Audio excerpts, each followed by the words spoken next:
আসসালামু আলাইকুম সুধী এবং দর্শক যারা দেখছেন সবাইকে ওসমানী সেন্টারের পক্ষ থেকে স্বাগত জানাচ্ছি। ওসমানী সেন্টার একটা ইন্ডিপেন্ডেন্ট থিঙ্ক ট্যাঙ্ক। আমরা ডিফেন্স, সিকিউরিটি এবং পিস স্টাডিজ নিয়ে আমরা গবেষণা করি, আর তাছাড়া বিভিন্ন বিষয় নিয়ে আমরা আলোচনা বা অ্যানালিসিস করে থাকি। এরই অংশ হিসাবে আজকের যে আলোচনার বিষয়বস্তু সেটা ইরান এবং যুক্তরাষ্ট্রের যে যুদ্ধ অবস্থায় আছে সেটা নিয়ে আমরা আমাদের যারা বিশেষজ্ঞ আছে তাদের সাথে আজকে আলোচনা করব। আমাদের যারা গেস্ট আছে তাদের সাথে একটু পরিচয় করিয়ে দিই। আমার সর্বডানে আছেন উনি নেভাল একাডেমিক কমান্ডার রাজ্জাক, অবসরপ্রাপ্ত। এরপরে আছেন air academic, air power academic air vice marshal Bashar, অবসরপ্রাপ্ত। এবং আমার বামে আছেন ব্রিগেডিয়ার জেনারেল মাহবুব সরওয়ার, উনি একজন এয়ার ডিফেন্স এক্সপার্ট। আমি আজকে আলোচনায় যাওয়ার আগে দুইটা কথা বলতে চাই এই আমেরিকা এবং ইরান সম্পর্কে। আমেরিকা সম্পর্কে আমরা মোটামুটি সবাই জানি যে এটা পৃথিবীর সবচেয়ে লিডিং পাওয়ার, অর্থনৈতিক এবং সামরিকভাবে সবচেয়ে শক্তিশালী। তবে তাদের একটা যুদ্ধে জড়ানোর একটা কালচার আছে। তো মোটামুটি আমেরিকা নিয়ে আমরা এই পর্যন্তই থাকি। এরপরে আমি ইরান নিয়ে কিছু কথা বলতে চাই। ইরান আমাদের থেকে, মানে বাংলাদেশের থেকে 11.5 গুণ বড় একটা রাষ্ট্র, এবং এটার পপুলেশন, জনসংখ্যা 9,30,00,000 মতো, এবং শিক্ষার হার 97%। ইরান হলো পার্সিয়ান সিভিলাইজেশন, যেটা 2,500 বছরের পুরানো একটা সিভিলাইজেশনের সবচেয়ে ইন্টারেস্টিং ব্যাপার হলো যে এরা ইতিহাস থেকে শিক্ষা নেয়। এছাড়া ইরান গ্যাসে দ্বিতীয় বৃহত্তম এবং তেলে চতুর্থ বৃহত্তম পৃথিবীতে রিজার্ভ আছে তাদের কাছে। তাছাড়া তাদের যে ভৌগোলিকভাবে তারা আরব সাগরের উপরে অবস্থিত, এবং তারা হরমুজ প্রণালী কমান্ড করে। হরমুজ প্রণালী যেখান দিয়ে প্রায় পৃথিবীর 21% থেকে 22% এনার্জি চলাচল করে। আর এটা বলা হয়ে থাকে পৃথিবীকে যদি একটা ডিম হিসাবে তুলনা করা হয় তাহলে হরমুজ তার কুসুম। সো এরকম একটা জায়গায় ইরান দাঁড়িয়ে আছে। এখন সেই পরিস্থিতিতে এই আমরা যুদ্ধের অবস্থায় আছি। তবে ইরানের কিছু দুর্বলতাও আছে। দুর্বলতার ভেতরে সবচেয়ে বড় দুর্বলতা সেটা হলো তাদের ভঙ্গুর অর্থনীতি, যা মানুষকে অতিষ্ঠ করে তুলেছে। আসলে 79 সালের পর থেকে ওয়েস্ট, আমেরিকা লেড ওয়েস্ট যেভাবে তাদেরকে স্যাংশন দিয়েছে, তারা একটা দুর্বল অবস্থার ভেতরে আছে। দ্বিতীয়ত হলো তাদের শিয়া সুন্নি একটা ডিভাইড আছে। যদিও শিয়াদের সংখ্যা 90 থেকে 95 ভাগ, কিন্তু সেখানে বালুচ, সুন্নি, আজারি, কুর্দি এদের ভেতরে দ্বন্দ্ব আছে। তাছাড়া আরেকটা বড় যেটা ফাটল তাদের ভেতরে সমাজে, সেটা হলো এই 79 সাল থেকে এখনকার যে রেজিম তারা শাসন করছে, তারা ধর্মীয় অনুশাসন কঠিনভাবে পালন করে এবং সেই প্রশাসন চলে আসছে। এতে করে ওই সমাজে যে মডারেট এবং লিবারেল যেই গ্রুপটা আছে তাদের সাথে একটা টানাপোড়েনের সম্পর্ক আছে। মোটামুটি এরকম একটা জায়গায় দাঁড়িয়ে আজকে আমরা যে আলোচনা করব ইরান এবং যুক্তরাষ্ট্রের যুদ্ধের অবস্থা। তো শুরুতেই আমি প্রথমে যাচ্ছি কমান্ডার রাজ্জাকের কাছে। আমরা যেই ডিপ্লয়মেন্টটা দেখতে পাচ্ছি, নেভাল ডিপ্লয়মেন্টটা দেখতে পাচ্ছি, 2টা ক্যারিয়ার গ্রুপ আসছে। এই অবস্থায় আপনার অ্যাসেসমেন্ট কি হতে পারে আর কি হওয়ার সম্ভাবনা আছে, বিশেষ করে আপনি বোথ আমেরিকার সাইড থেকে এবং ইরানের সাইড থেকে যদি একটু বলেন। Thank you sir. যে ডিপ্লয়মেন্ট যেটা হচ্ছে স্যার নেভাল ডিপ্লয়মেন্টের ক্ষেত্রে, সেটা is a massive deployment. Gulf ওয়ারের পরে 90 সালে গালফ ওয়ারের পরে this is the largest concentration of naval forces. America 2টা টাস্ক গ্রুপকে ডিপ্লয় করছে, একটা অ্যারাবিয়ান সিতে আর একটা এখন আছে মেডিটেরিয়ানে। কিছুদিন আগে ইসরায়েলের হাইফা বন্দর এটা ভিড়েছে। তো মোস্ট লাইকলি যে দুই জায়গাতেই থাকবে, একটা মেডিটেরিয়ানে ইসরায়েলের কোস্টে to protect any eventual missile attack from Iran, ইসরায়েলকে প্রোটেকশন দেওয়ার জন্য ওখানে থাকবে, আর ওখান থেকে তো মিলিটারি এয়ার লঞ্চ তারা করতেই পারবে। আরটা হচ্ছে অ্যারাবিয়ান সিতে to attack Iranian forces. And দ্বিতীয় টাস্ক গ্রুপ যেটা আছে, একটা হচ্ছে Abraham Lincoln USS carrier Abraham Lincoln, আর হচ্ছে Gerald R Ford. Gerald R Ford হচ্ছে is the largest aircraft carrier in the world এখন পর্যন্ত, ইজ দ্য সুপার ক্যারিয়ার। তো একটা এয়ারক্রাফট ক্যারিয়ার টাস্ক গ্রুপে প্রায় 70 থেকে 75টা ফাইটার এয়ারক্রাফট থাকে, F-16, F-18, F-35, বিভিন্ন mix of aircraft, combat aircraft থাকে। আর তার যে স্কোয়াড আছে সেখানে একটা থাকে cruiser, that is the air defence coordinator, destroyer থাকে, লিটারাল কম্ব্যাট শিপ, লজিস্টিক্স, এবং যেটা এই ডিপ্লয়মেন্টে নাই সেটা হচ্ছে যে সাবমেরিন। সাবমেরিন এই এয়ারক্রাফট ক্যারিয়ার টাস্ক গ্রুপের স্কোয়াডের একটা অংশ, বাট তারা ইন্ডিপেন্ডেন্টলি অপারেট করে। আর আমেরিকার যা 65 submarines they have, all are nuclear power submarine, তাদের কোনো কনভেনশনাল সাবমেরিন নেই। So nuclear submarine also in that squad, Arabian sea এবং মেডিটেরিয়ানে আছে। আর একটা ক্যারিয়ার টাস্ক গ্রুপে যে আর্সেনাল থাকে, যে normal guns and air defence এগুলো বাদেও স্ট্রাইক উইপন যেটা, যে স্ট্যান্ড আপ উইপন যেটা থাকে, that's the missile, air defence missile and the shore based attack Tomahawk cruise missile যেটা আমরা জানি। সো ওটার সংখ্যা মোটামুটি একটা টাস্ক গ্রুপে প্রায় 400 মতো থাকে, প্লাস লজিস্টিক্স হিসাবে ব্যাকআপ তো থাকে ওই রিপ্লেসমেন্টের জন্য, ফায়ার করে রিপ্লেসমেন্টের জন্য। তো দুই এন্ডে যদি আমরা ধরি মোটামুটি 800 missiles, very powerful missiles are there in this, এই দুইটা টাস্ক গ্রুপে আছে। এবং গালফ ওয়ারে আমরা যেটা দেখেছি 90 সালে গালফ ওয়ারে, প্রথম, এবং তারপরে ইরাক ওয়ারে যেটা দেখেছি 2003-এ, ইনিশিয়াল সালভোটা আসে সি থেকেই আসছে। এবং আমেরিকার টার্গেট হবে সমুদ্র নেভির ক্ষেত্রে, যে Iranian navy is not very big, they are small, 3টা কনভেনশনাল সাবমেরিন আছে কিলো ক্লাস, আর কিছু ফ্রিগেট আছে কয়েকটা, আর তাদের আছে মিজাইল সাবমেরিন আছে, ছোট ধরনের সাবমেরিন। ইরানিয়ান নেভিটা mainly Persian Gulf, strait of Hormuz and Gulf of Oman, এই ডোমেইনে অপারেট করার জন্য খুব সুইটেবল। এইভাবে তাদের they have develop their navy. আর কিছু জাহাজ আছে, শিপ আছে, যেগুলো আরব সিতে অপারেট করতে পারে, বাট এই কনফ্রন্টেশনের ক্ষেত্রে আমেরিকার মুখোমুখি হতে পারবে কিনা আমি নট শিওর। তাদের আর একটা নতুন ডাইমেনশন যেটা হচ্ছে তাদের নেভি, সেটা হচ্ছে drone carrier. They have build one drone carrier, 4000 টনের একটা জাহাজে ড্রোন ক্যারিয়ার বানিয়েছে। Drone is a powerful equipment of Iran navy. তবে আমেরিকার প্রথম যে টার্গেটটা হবে নেভির ক্ষেত্রে, তাদের নেভাল অ্যাসেটস যেগুলো আছে সেগুলোকে এলিমিনেট করে দেয়া, ইরানের এলিমিনেট করে দেয়। সেক্ষেত্রে ধরেন সারফেস শিপ যেগুলো আছে সেগুলো হয়তো তারা এলিমিনেট করতে পারে, বাট আন্ডার ওয়াটার উইপেন্স যেগুলো আছে, সাবমেরিন বা মিসাইল সাবমেরিন যেগুলো আছে, সেগুলো হয়তো পানির নিচে থেকে বা হাইড আউটে থেকে হয়তো সার্ভাইভ করে যাবে। আর ইরানের ক্ষেত্রে যেটা, ইরানের মিসাইল টেকনোলজি বা মিসাইল ইনভেন্টরি যেটা আছে, তাদের ল্যান্ড মাইন ইনভেন্টরি যেটা আছে, that is very strong. Mine দিয়ে তারা Persian Gulf, strait of Hormuz and Gulf of Oman, এটা টোটালি মাইন ইনফেস্টেড করে দিতে পারে, ফ্লোটিং মাইন্স অথবা সিবেড মাইনিংয়ের মাধ্যমে তারা এটা করতে পারে। আর মিসাইল যেটা আছে, দে হ্যাভ অ্যান্টিশিপ, কিছুদিন আগে অ্যান্টিশিপ মিসাইল তারা টেস্ট করেছিল, but that antiship missile is short range, 150 থেকে 200 কিলোমিটার।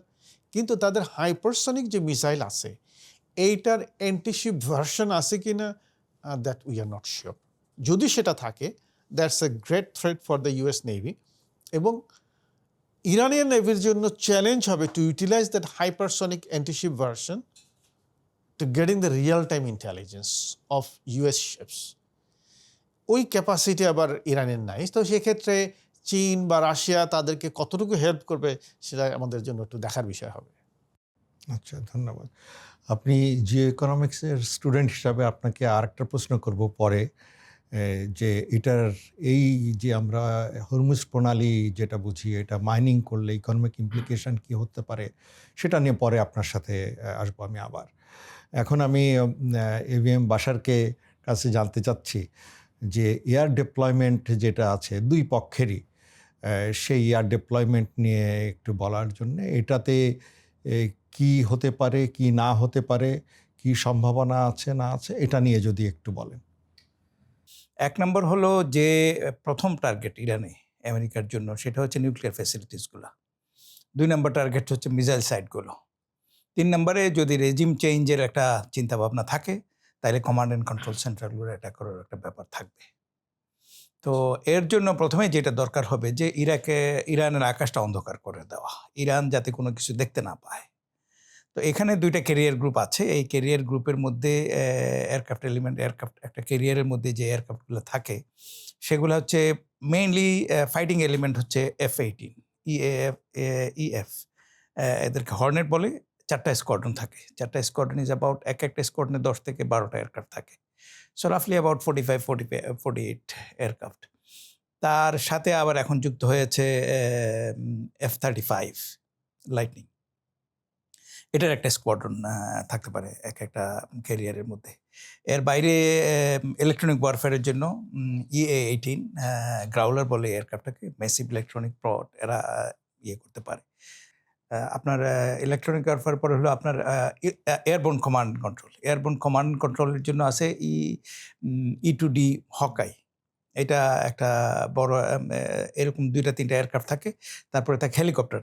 2 ধরনের হেলিকপ্টার থাকে। একটা হলো search and rescue helicopter MH-60S, এগুলো সার্চ অ্যান্ড রেস্কিউর জন্য। আরেকটা হলো MH-60R, এটা হলো এন্টি সার্ফেস অপারেশনের জন্য। আর থাকে ট্রান্সপোর্ট এয়ারক্রাফট V-22 অসপ্রে। এই 2-3টা এয়ারক্রাফট থাকে। এগুলো হলো high value spare parts, bomb, এগুলো যদি নিয়ে আসতে হয় ক্যারিয়ারের মধ্যে শোর থেকে, তাইলে এই এলিমেন্টটা থাকে। তারপরে আসবে আপনার গতবার যেটা হয়েছে 12 দিনের যুদ্ধে, তখন মেইন অ্যাটাকটা হয়েছিল আপনার বাংকার বাস্টার বম GBU-57, সেটা B-20 স্পিরিট এয়ারক্রাফট, সেটা মেইনল্যান্ড থেকে এসেছে। যদিও এটা দিয়েগো গার্সিয়াতে বা ইউকের যে একটা রানওয়ে আছে সাইপ্রাসে, সেখানে এসে রিফিউলিং করতে পারে। বাট গতবার দেখা গেছে 2-3 বার এয়ার টু এয়ার রিফিউলিং করে তারা ডাইরেক্টলি মেইনল্যান্ড থেকে এসেছে এবং মেইনল্যান্ডে ফিরে গেছে, এবং তারাই হলো main attack element. Deep penetrating bomb GBU-57 নিয়ে আসবে এবং নিউক্লিয়ার ফ্যাসিলিটিসগুলো তারা অ্যাটাক করতে চেষ্টা করবে। আর মিসাইল সাইটগুলোর জন্য আপনার গ্রাউলার থাকবে, আপনার ট্র্যাক করার জন্য কোথায় মিসাইল আছে, কারণ রেডার অন করলে মিসাইলের রেডারগুলো তখন এটা ধরা পড়ে যাবে তাদের কাছে, এবং খুব সহজেই তারা অ্যান্টি রেডিয়েশন বম দিয়ে এগুলোকে অ্যাটাক করে ডিস্ট্রয় করে দিতে পারবে। সেটার জন্য আবার F-18 আসবে। আর আশেপাশে অনেকগুলো এয়ারবেজ আছে, আপনারা জানেন আমেরিকার আশেপাশের মিডল ইস্টার্ন কান্ট্রিগুলোতে। সেখানে F-15 F-16 আছে এবং they are also very capable fighters. ওগুলো হয়তো সাবসিকুয়েন্টলি যদি লিঙ্গার করে তাইলে সেই এয়ারক্রাফটগুলো এই ইয়ের মধ্যে জয়েন করতে পারে। This is what is the air action that I foresee for this kind of operation against Iran. আমি ব্রিগেডিয়ার জেনারেল মাহবুবের কাছে জানতে চাচ্ছি, ইরানের স্ট্রেংথ এয়ারে বা নেভিতে না, সমুদ্রে অথবা আকাশে না, তাদের স্ট্রেংথ হলো তাদের মিসাইল ইনভেন্টরি। তো এই বিষয়ে আপনি 2টা দিক যদি একটু বলেন, একটা হলো তাদের এয়ার ডিফেন্স সম্পর্কে যদি একটু বলেন সেটা, এবং তারা মিসাইল দিয়ে কি করতে পারে, যেমন 12 দিনের যুদ্ধে তারা করেছিল, এটা কি করা সম্ভব কিনা, করলে কি করতে পারে বোথ ইসরায়েলকে এবং যে আমেরিকার বেসগুলো আছে মিডল ইস্টে, অ্যাজ ওয়েল অ্যাজ শিপের এগেনস্টে কিছু করতে পারে কিনা। ধন্যবাদ স্যার। আপনার এয়ারফোর্স সম্পর্কে ইউএস এবং ওয়েস্টার্ন ইসরায়েল একটা ভালো ধারণা পেলাম স্যারের কাছ থেকে।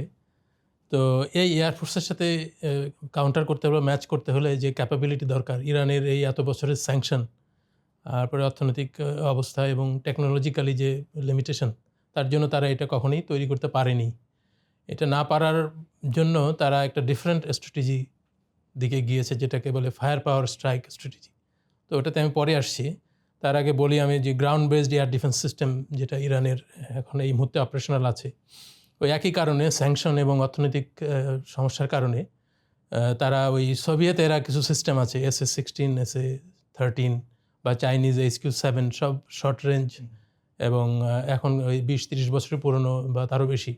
এখন এগুলো আনম্যাচড, এই স্টেলথ এবং long range capability, cruise missiles, তারপরে স্ট্যান্ড অফ ক্যাপাবিলিটির বিরুদ্ধে এগুলো আনম্যাচ।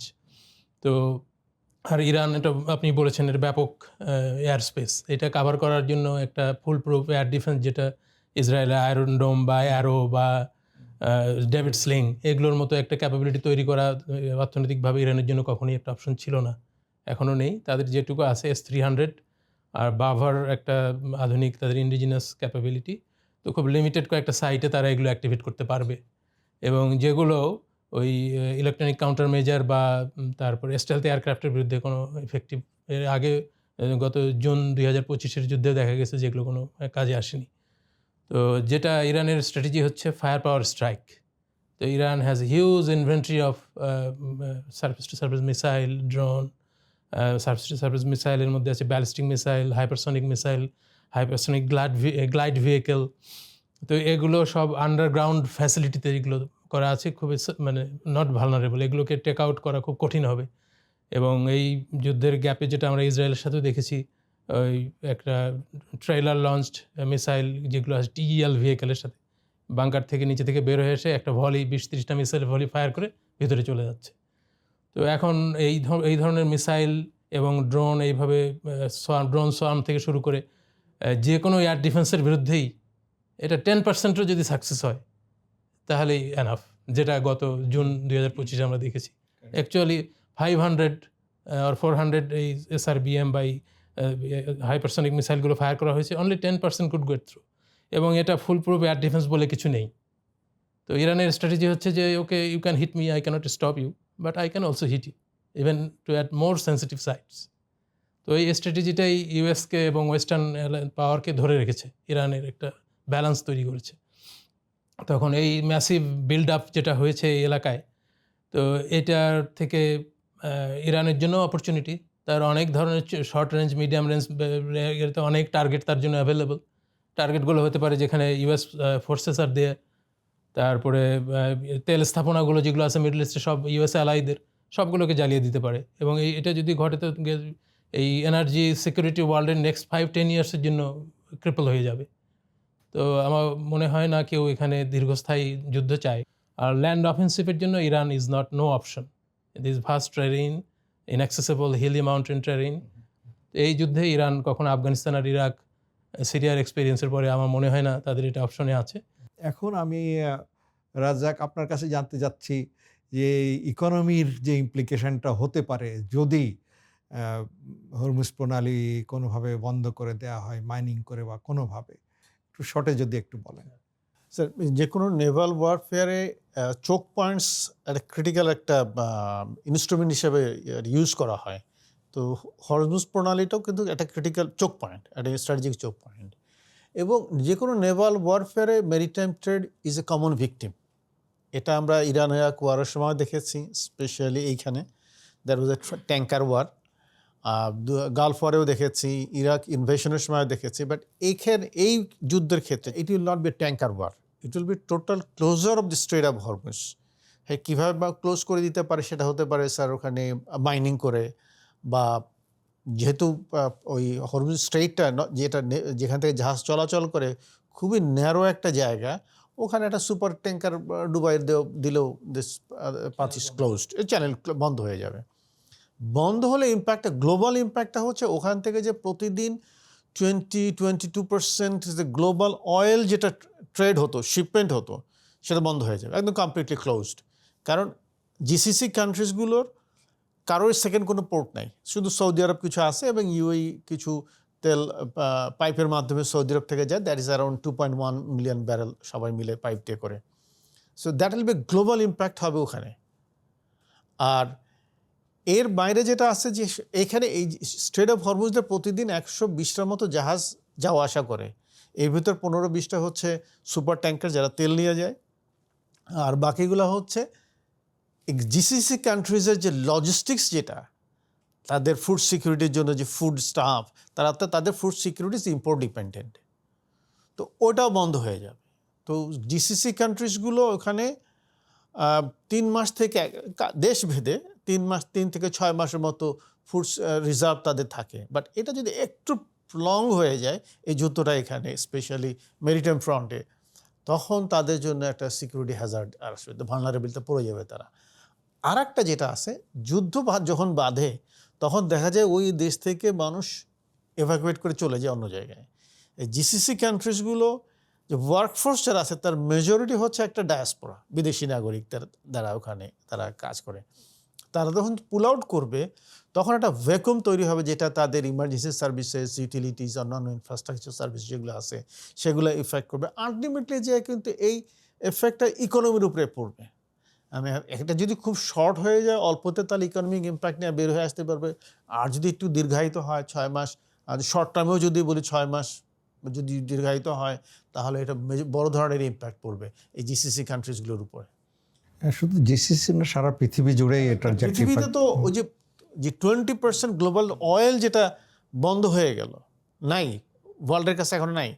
এই ভ্যাকুয়ামটা ইমিডিয়েটলি ফিল আপ করার জন্য তো কেউ নাই। তো এর এফেক্ট প্রত্যেক দেশেই পড়বে। যারা জিসিসি থেকে সবাই তেল ইম্পোর্ট করে, তো সবার উপরে এই ইম্প্যাক্টটা পড়বে, ডোমেস্টিক অ্যান্ড ইন্টারন্যাশনাল ইম্প্যাক্ট পড়বে। ইভেন এটার ইম্প্যাক্টে আমেরিকার উপরেও যায় পড়বে। যখন প্রতি ব্যারেলের দাম $200 থেকে $250 হয়ে যাবে, এটা একটা গ্লোবাল ইমপ্লিকেশন হবে। একটা তো হচ্ছে তেলের দামে স্পাইক হবে, হিউজ স্পাইক। আরটা হচ্ছে তেল নাই। তেল থাকলেও তো অনেকে হয়তো টাকা দিয়ে কিনতে পারবে, তেল নাই তো তেলই পাবে না। সো তার ইন্ডাস্ট্রি, তার ডোমেস্টিক প্রোডাক্টিভিটি সব কিছুই, প্রত্যেকটা দেশের এই ডোমেস্টিক প্রোডাক্টিভিটি অ্যাফেক্টেড হবে এবং আলটিমেট ইম্প্যাক্ট যে আমেরিকার উপরেও পড়বে। প্রাইম মিনিস্টার মোদি ইসরায়েলি ক্যানেসেটে উনি ওনার বক্তব্য দিচ্ছেন, সেটাতে উনি বলছেন যে ইসরায়েলের পাশে উনি সবসময় আছে ভারত।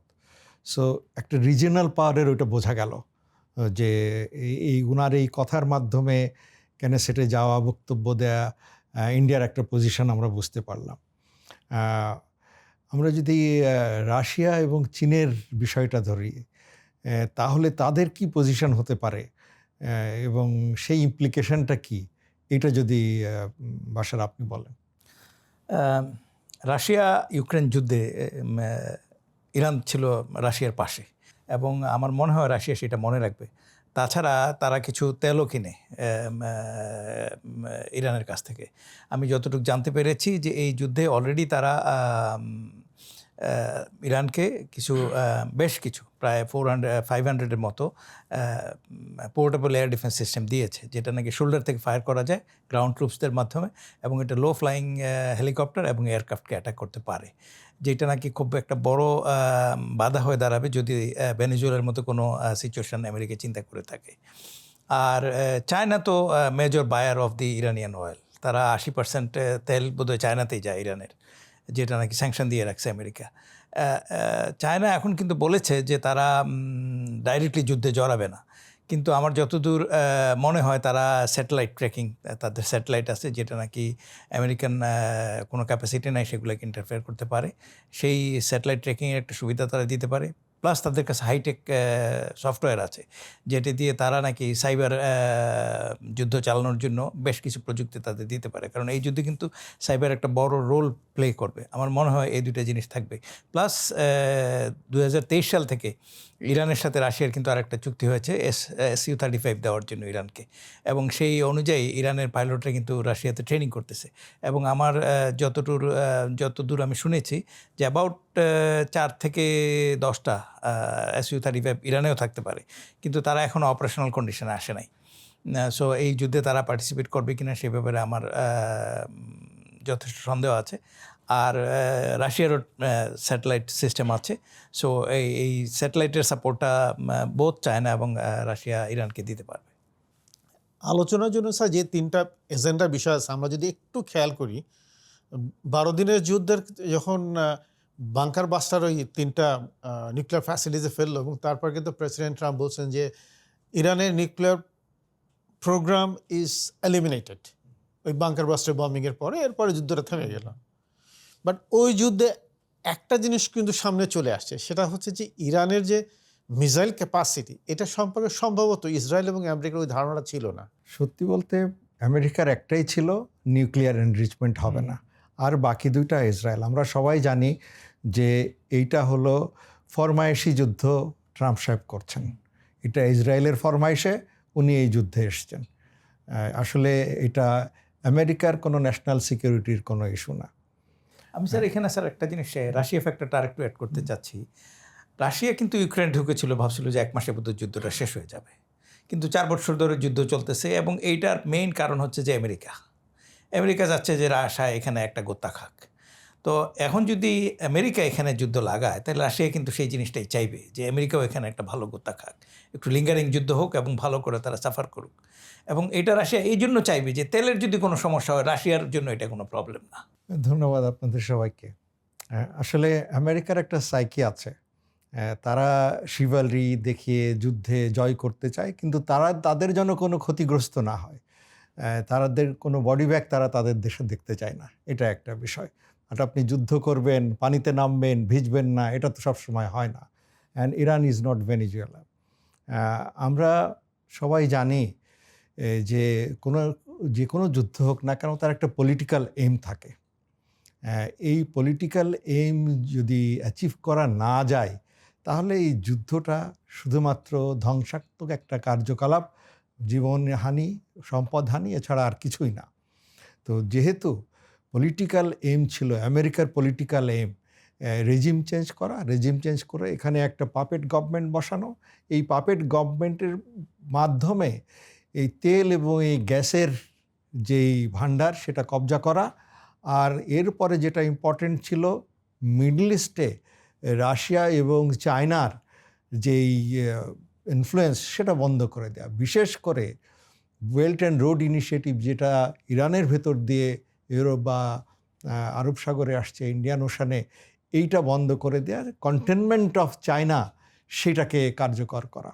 তাহলে এই যুদ্ধটা সেটাই হবে যেটা পলিটিক্যাল এইম অ্যাচিভ করা ছাড়া একটা যুদ্ধ। ইসরায়েলের পলিটিক্যাল এইম ইরানকে আসলে মোটামুটি অকার্যকর একটা রাষ্ট্রে তৈরি করে দেয়া, যাতে করে মিডল ইস্টে ইসরায়েল একচ্ছত্র অধিপত্য থাকে এবং তারা তাদের যে ইসরায়েল ড্রিম, যেই ড্রিম নেতানিয়াহু বিভিন্ন জায়গায় ওনার ওই ম্যাপটা দেখান, ইভেন ইউএনএ 2023 সালে দেখিয়েছেন ফ্রম নাইল টু ইউফ্রেটিস, এই জায়গার ভেতরে তারা ইসরায়েল রাষ্ট্রকে দেখতে চাচ্ছেন। ইরানের জন্যে এই এক্সিস অফ রেজিস্ট্যান্সের জন্যে এটা সম্ভব হচ্ছে না। তো সুতরাং এই রেজিম যদি থাকে এটাও, এই যে পলিটিক্যাল এইম ইসরায়েলের, এটাও সম্ভব হবে না। ধন্যবাদ আপনাদের সবাইকে।